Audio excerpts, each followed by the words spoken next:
Kejaksaan Agung tidak akan seberani itu kalau tidak mendapat izin dari Presiden. Oleh sebab itu, saya juga mengapresiasi bahwa Presiden membiarkan Kejaksaan Agung itu bekerja. Apapun motif, kalau ada motif politik ya terserah, tapi hukum tegak seperti itu. Dan itu mungkin sebuah permulaan dari langkah-langkah yang untuk selanjutnya akan dilakukan dan perlu dilakukan oleh Presiden. Nah, kita tunggu.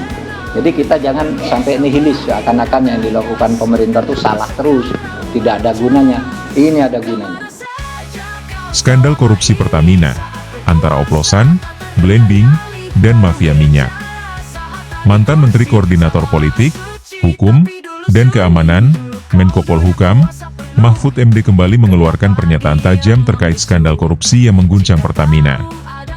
Dalam sesi kajian Ramadan di Masjid Kampus Universitas Gadjah Mada, UGM, Mahfud menegaskan bahwa praktik pengoplosan bahan bakar minyak, BBM, di Pertamina adalah kejahatan serius yang merugikan negara hingga ratusan triliun rupiah. Mahfud yang juga merupakan mantan calon wakil presiden pada pemilu 2024 itu, secara belak-belakan menanggapi pertanyaan mahasiswa mengenai skandal korupsi di tubuh Pertamina. Menurutnya, tuduhan terhadap sejumlah pejabat Pertamina terkait praktik pengoplosan Pertamax dengan Pertalite bukanlah isapan jempol semata. Saya yakin itu betul.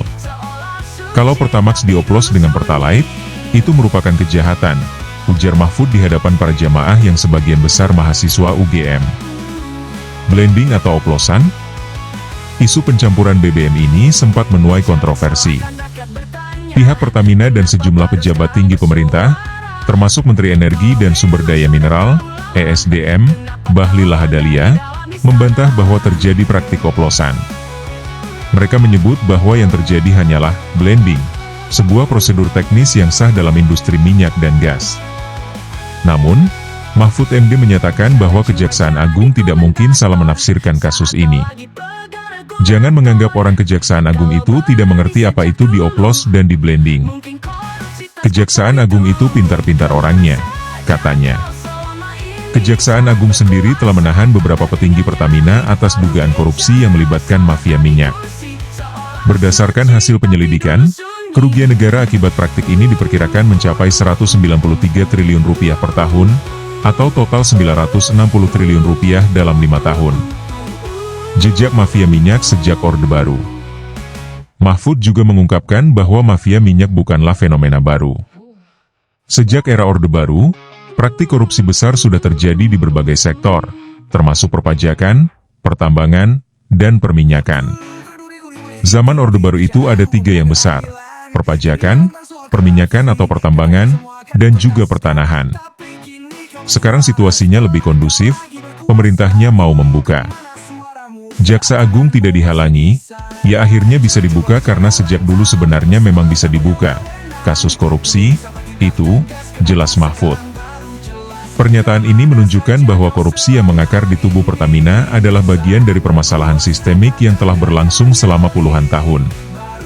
Reformasi hukum dan keberanian pemerintah dalam mengusut kasus-kasus besar menjadi kunci dalam pemberantasan mafia minyak. Tantangan dalam pengusutan kasus. Meski Kejaksaan Agung telah bergerak cepat, tantangan besar masih mengadang. Sejumlah pihak diperkirakan akan berusaha menjegal proses hukum, baik dari dalam pemerintahan maupun dari kelompok yang memiliki kepentingan dalam bisnis minyak. Jadi kita tunggu perkembangan kasus ini. Semoga tidak dihambat, pungkas Mahfud. Kasus ini menjadi ujian bagi pemerintahan saat ini dalam menunjukkan komitmennya terhadap pemberantasan korupsi. Jika skandal ini bisa dituntaskan hingga ke akar-akarnya, maka akan menjadi presiden baik bagi transparansi dan tata kelola pemerintahan di masa mendatang. Reaksi dan tanggapan. Pernyataan Mahfud MD ini tentu saja memicu berbagai reaksi dari berbagai kalangan. 1. Dukungan dari aktivis anti korupsi. Aktivis dan pengamat anti korupsi menyambut baik langkah Kejaksaan Agung dalam mengusut kasus ini. Mereka menilai bahwa skandal ini adalah bukti nyata bagaimana korupsi di sektor energi masih menjadi ancaman besar bagi perekonomian negara. 2. Sikap skeptis dari DPR dan pemerintah. Beberapa anggota DPR dan pejabat pemerintah mencoba meredam isu ini dengan menyatakan bahwa tidak ada unsur kesengajaan dalam dugaan pengoplosan BBM. Mereka meminta publik untuk tidak terlalu cepat menyimpulkan sebelum proses hukum berjalan. 3 respons dari masyarakat. Masyarakat sebagai konsumen merasa dirugikan jika benar terjadi pengoplosan BBM. Selain merugikan dari segi ekonomi, praktik ini juga berpotensi merusak kendaraan mereka. Oleh karena itu, banyak yang menuntut transparansi penuh dalam pengusutan kasus ini. Kasus dugaan korupsi di Pertamina ini bukan hanya soal hukum, tetapi juga menyangkut kredibilitas pemerintah dalam menegakkan keadilan. Dengan jumlah kerugian yang fantastis, pengungkapan skandal ini harus dilakukan secara menyeluruh, tanpa kompromi terhadap pihak-pihak yang mencoba menghambat prosesnya. Pemerintah, terutama presiden dan lembaga hukum terkait, harus membuktikan bahwa mereka tidak hanya berani membuka kasus ini, tetapi juga mampu menuntaskannya hingga ke akarnya. Jika tidak, skandal ini hanya akan menjadi tambahan panjang dalam daftar kasus korupsi yang menggerogoti negeri ini. Apakah ini akan menjadi babak baru dalam pemberantasan mafia minyak di Indonesia? Ataukah kasus ini akan tenggelam seperti banyak kasus korupsi besar lainnya? Waktu yang akan menjawab.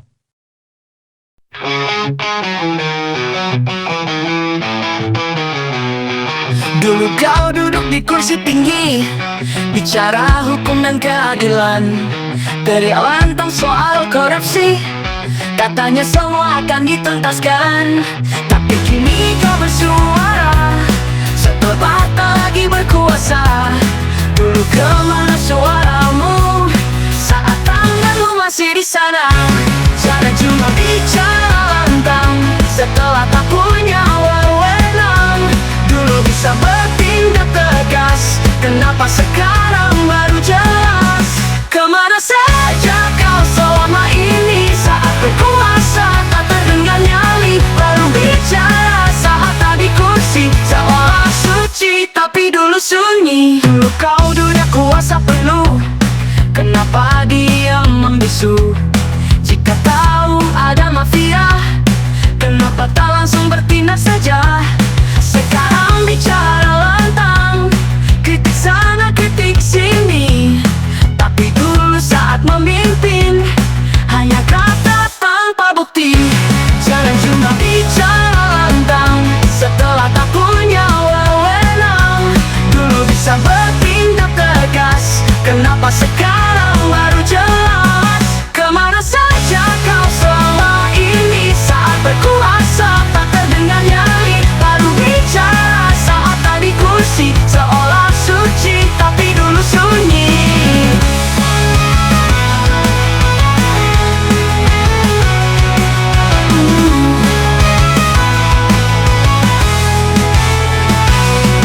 Jangan salahkan rakyat bertanya, kenapa baru sekarang bersuara? Kalau memang sudah tahu lama, kenapa terlawan dari dalam istana?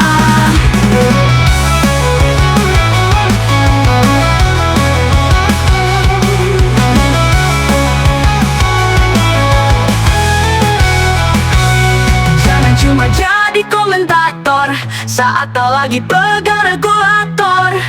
Kalau berani sejak dulu, mungkin korupsi tas kacau itu.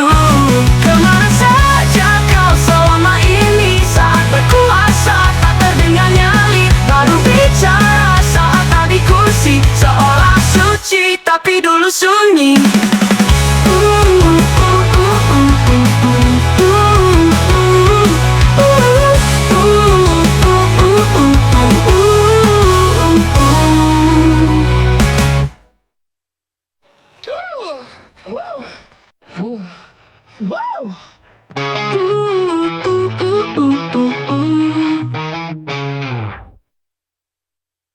Dulu berduri tinggi, bicara hukum dan keadilan, teriak tentang soal korupsi, katanya semua akan dituntaskan. Tapi kini kau bersuara, setelah kau lagi berkuasa. Dulu kemana suaramu, saat tanganmu masih di sana? Jangan coba bicara lantang, setelah tak punya wewenang. Dulu bisa bertindak tegas, kenapa sekarang baru jelas? Kemana saja kau selama ini, saat berkuasa tak terdengar nyali. Baru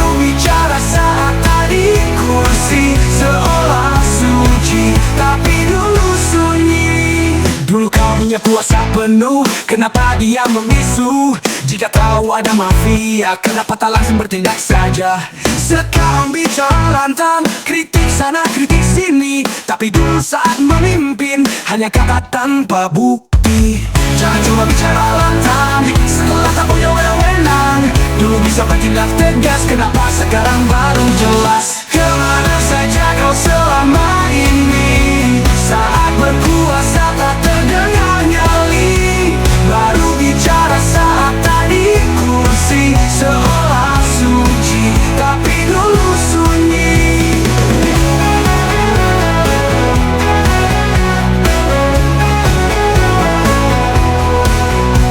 Jangan cuma bicara lantang setelah tak punya wewenang.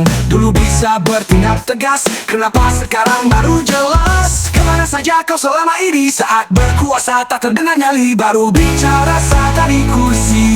Seolah suci, tapi dulu sunyi. Kemana saja kau selama ini? Saat berkuasa tak terdengar nyali, baru bicara saat tadi kursi. Seolah suci, tapi dulu sunyi. Kan rakyat bertanya, kenapa baru sekarang bersuara? Kalau memang sudah tahu lama, kenapa tak lawan dari dalam istana? Jangan cuma jadi komentator saat tak lagi regulator. Kalau berani sejak dulu, mungkin korupsi tak sekacau itu.